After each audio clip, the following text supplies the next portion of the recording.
I'm so glad that you joined us today for Biblically Grounded. I'm your host, Clayton Van Huss, and today we're going to be talking about something that people always want to know about. People are always asking questions about. Now, what I'm talking about is an artifact that is so famous. Now, you may have heard of the Holy Grail, which of course would be the cup that Jesus drank out of at the Last Supper. And you may have heard the term Holy Grail talking about an item that someone is looking for a collection. Maybe you collect coffee cups, and maybe the Holy Grail of your collection is a specific coffee cup from a specific time. Well, there is a Holy Grail in biblical archaeology as well. And you might think that that item would in fact be the Holy Grail. And you'd be wrong. I know, it doesn't make sense. The Holy Grail of biblical archaeology is the Ark of the Covenant. So today, we're going to talk to someone who is an expert in ancient Egyptian sacred furniture, and we're going to talk about the Ark of the Covenant. Discover ancient truths and walk through history at the Biblically Grounded Archaeology Experience, a family-friendly event in Bristol, Virginia, July 11th and 12th. Join world-renowned expert Dr. Scott Stripling and many more archaeologists as they unveil fascinating discoveries that confirm the truth of God's Word. Dig deep, grow in faith, and bring the whole family to the Biblically Grounded Archaeology Experience, where the past speaks to the present. So I'm very excited to get into today's topic. Today we're going to be talking about that thing that everyone wants to know about, and that's the Ark of the Covenant. And so I have a guest today, and you may be aware of Dr. David Falk. He runs Ancient Egypt and the Bible, a fascinating YouTube channel where he talks about Egyptology, archaeology, different biblical topics. Dr. Falk, welcome to the program. Thank you very much. Thank you for having me. Oh, it's my pleasure. So we want to get to know you a little bit. So you're an Egyptologist. Now that just sounds really cool. It is really cool. Yeah. What is that? You basically study the ancient culture, language, and archaeology of Egypt. Well, So you study stuff like mummies, tombs, pyramids, King Tut, yeah. hieroglyphs. That is really cool stuff. So yeah, as an Egyptologist, you're getting into some cool things. When I was a kid, I spent some time living in the DC area. And so on the weekends, my dad would take us to museums. My father was a big history buff. And so we were going to battlefields and museums and things all the time. One of my favorite things was on Saturday mornings when he'd say, all right, kids, we're going to go to the Smithsonian. And I knew what that yes. Yep. We were going to the Museum of Natural History. And that meant one thing to me. I was going to get to go look at mummies. Mummies. Yep. And so I grew up with a fascination and fear of mummies. If I was in a museum with one, I had to go look at it. I couldn't draw myself away. Yet at night, when I would close my eyes, I would only see a mummy. It was The funny thing about mummies is they're like the least terrifying thing imaginable when you think about it. They only weigh about as much as a cat. Well, they're just crispy old bodies, and my wife is like, "That what? Why? Why are you afraid of mummies?" Like, just because. That's why I got into archaeology, right? Because They fall apart so easily. I saw that in an Ernest movie. They do fall apart easily. Yeah, they fall apart really easily. Yeah, you have to be very careful with handling mummies because one good bump and all the bones crash to the bottom of the cartonnage. Oh, I take it you've been around a few mummies. I've heard stories of this happening.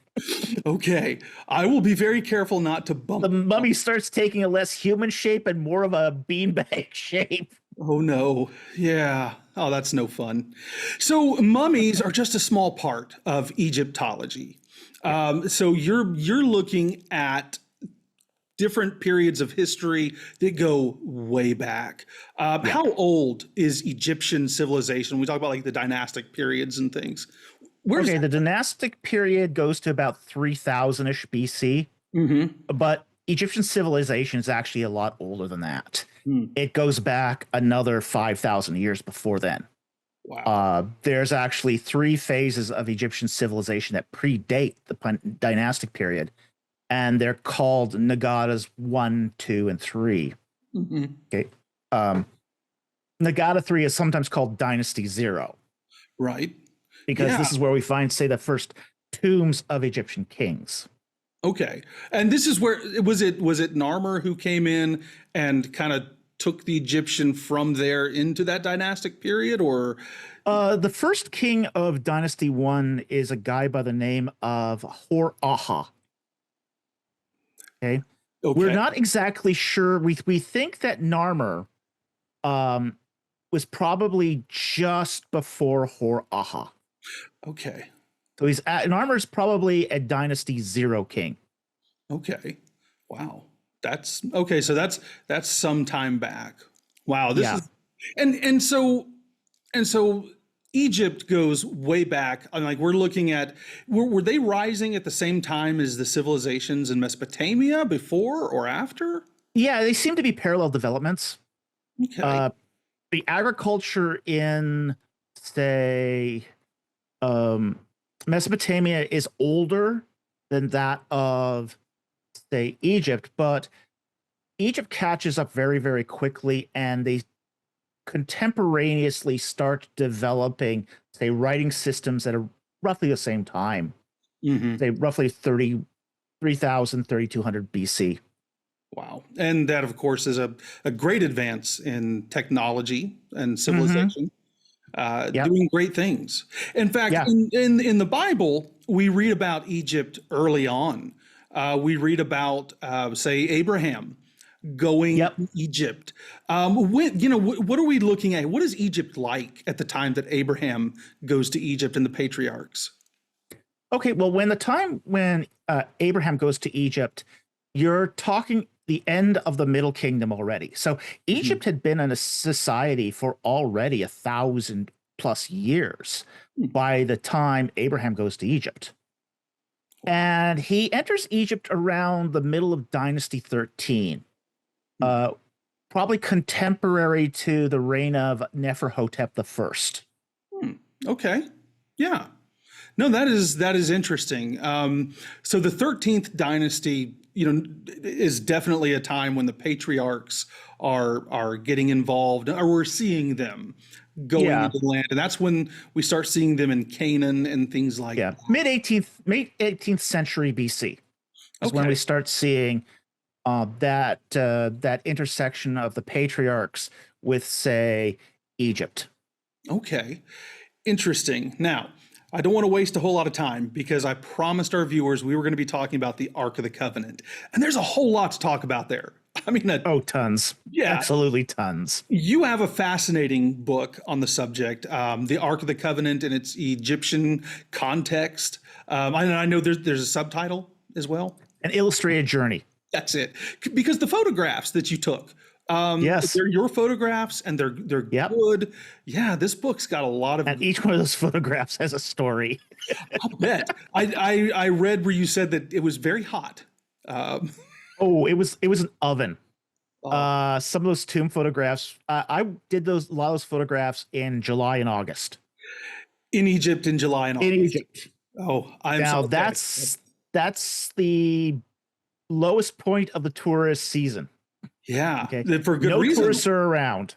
Yeah, yeah. And I've it not gotten was- that far south, but I know that in the Levant, it gets real hot at that time of year.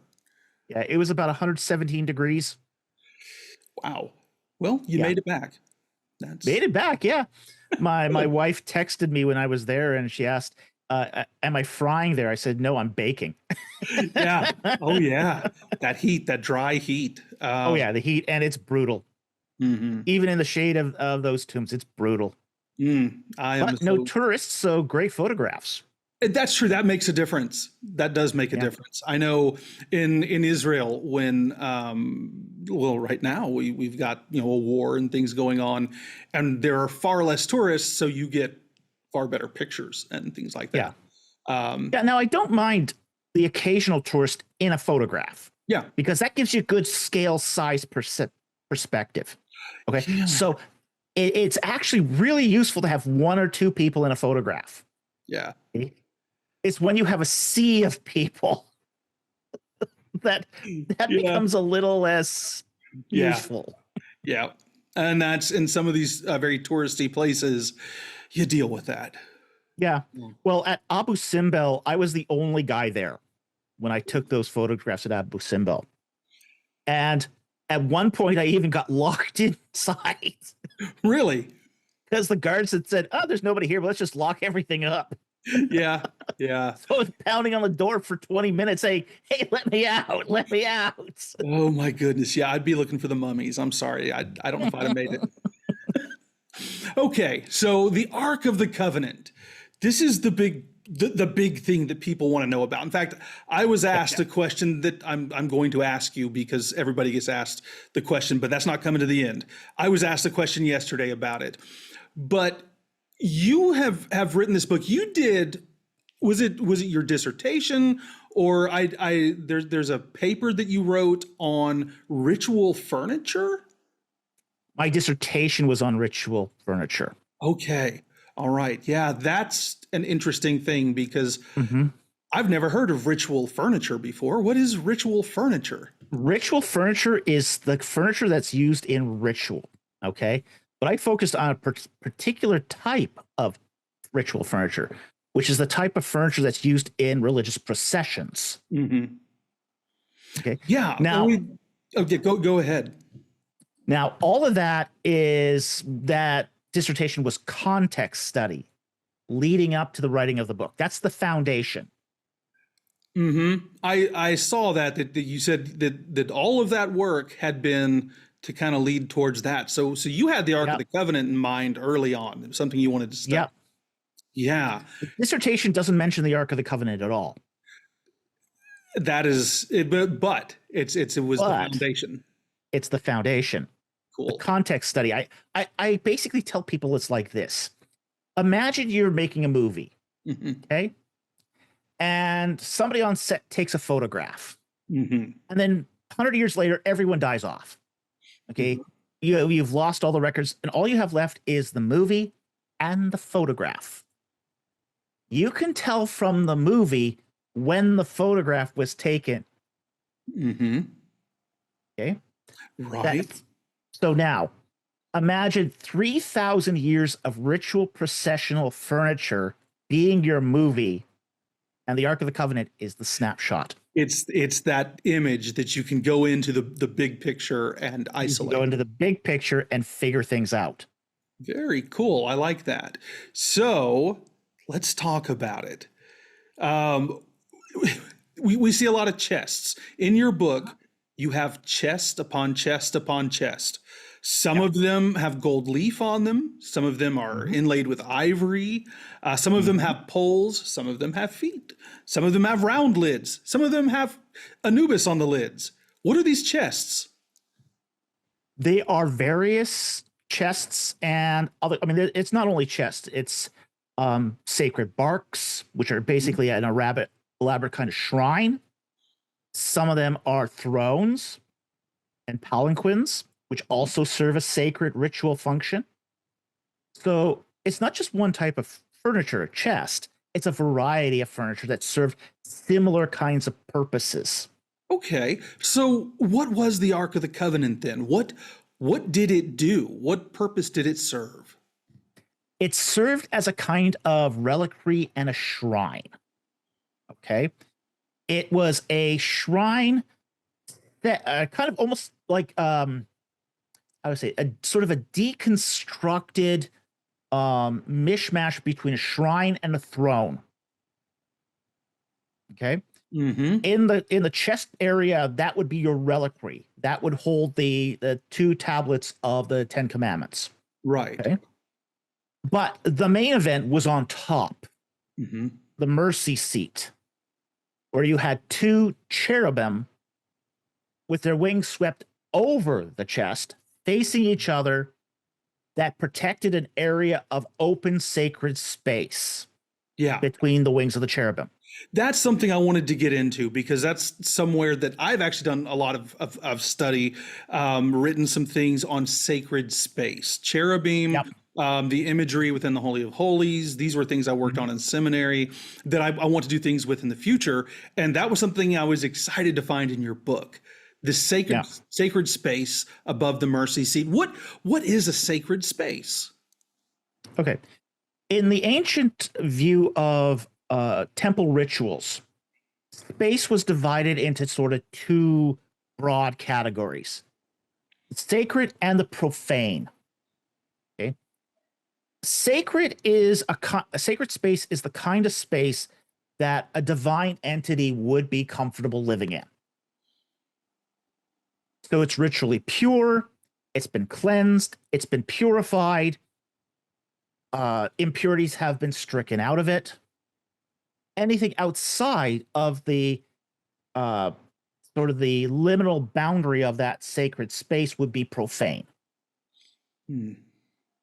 Why would the area above the mercy seat need to be a sacred space?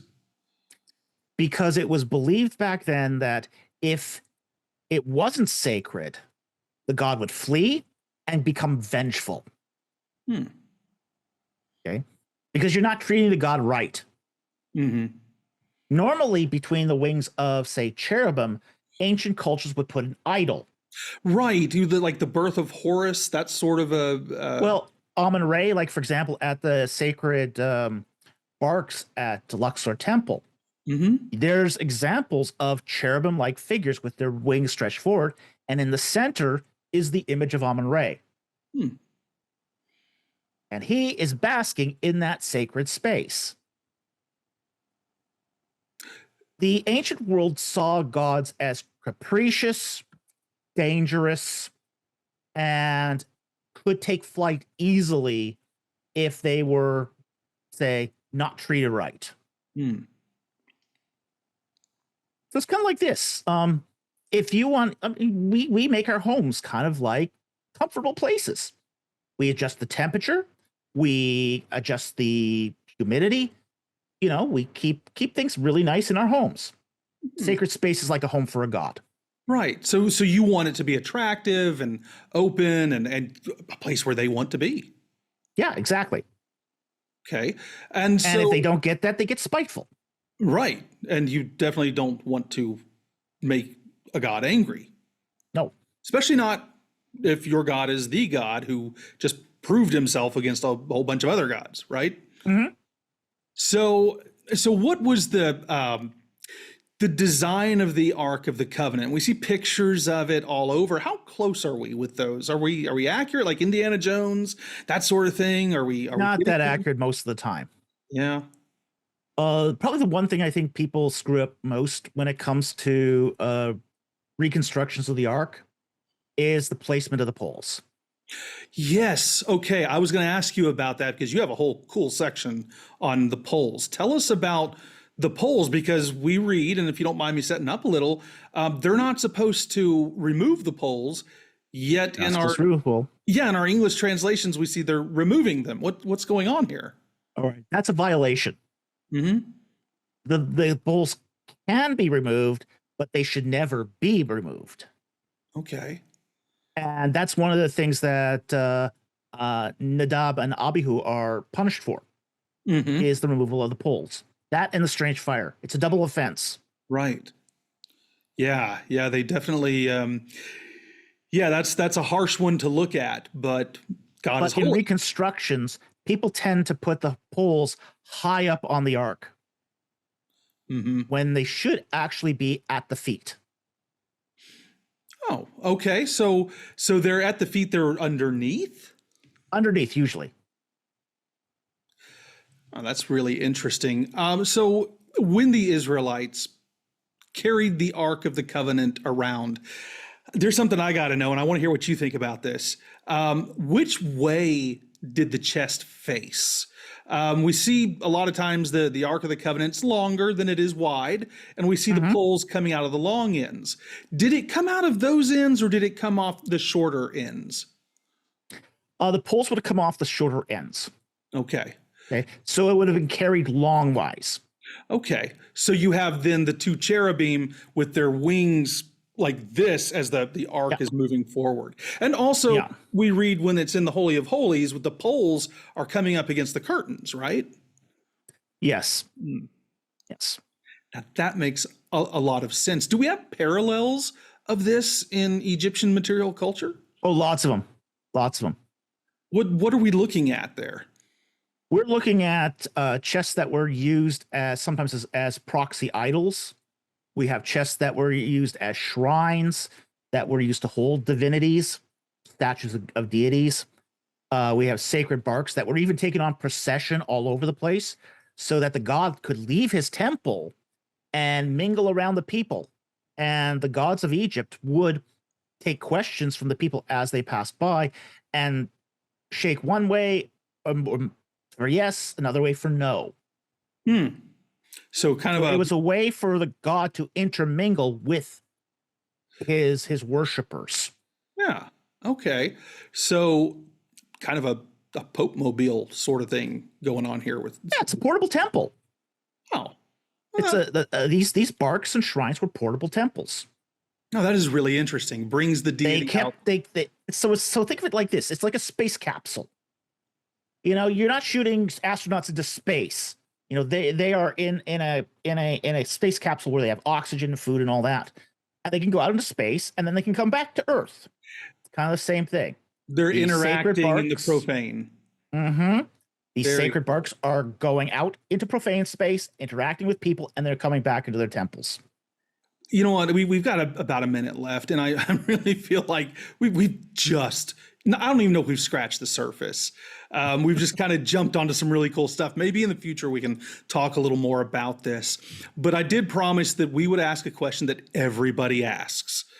What happened to the Ark of the Covenant? I know this is not about its Egyptian context, but I know you have a thought, just like, well, everybody has a thought. I think it was melted down by Nebuchadnezzar. Mm-hmm. We get two stories in the Talmud. One says it's under the Temple Mount. The other says it was melted by Nebuchadnezzar. I'm believing the Nebuchadnezzar story on this one. So you're telling me those YouTube videos I watch were like, oh, we've seen it. It's here. It's there. Well, I mean, this is sacred. It's a sacred implement that had a lot of gold. Yeah. Nebuchadnezzar paid his soldiers in gold. Mm-hmm. Weighed out gold, but gold nonetheless. That's the whole reason why those massive furnaces existed for Shadrach, Meshach, and Abednego. Right. They were used to melt down the sacred items of the temple to get the gold off of them to pay their soldiers. And that makes sense. You melt it down, get rid of all the junk, the charcoal and ash, and you've got all the precious metals. And yeah, and then what happens to all? And now you've got an angel sitting in your furnace, waiting for the Shadrach, Meshach, and Abednego. Good going, Nebuchadnezzar. Yeah. Yeah, that's what true. you unleashed here. Look what you did. Yeah. Oh my goodness. Yeah. No, that's pretty good. I hadn't thought of that. That's good insight. But yeah, I do like you point out in your book that that gold just may be in circulation today. Oh yeah. Yeah. Absolutely. Because gold is the most recycled commodity. It always has been. Yeah. Yeah. Even the Israelites, so little when they took, you know, when the Israelites took the gold from a pagan source, you know, they just melted down. And now it's been refined by fire and it's now ritually pure. Yeah. Well, thank you for sharing that with us, because I know a lot of our viewers will be like, hey, wait a second. No, the Ark of the Covenant couldn't have been. But, you know, this is not a thing that, you know, the Bible does not tell us what happened to it. We don't know. And there is a proper method to destroy sacred items, and that's through fire. It's always been that way. Sure.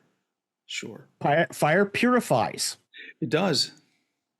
And that's what when the temple was destroyed, it was destroyed with fire.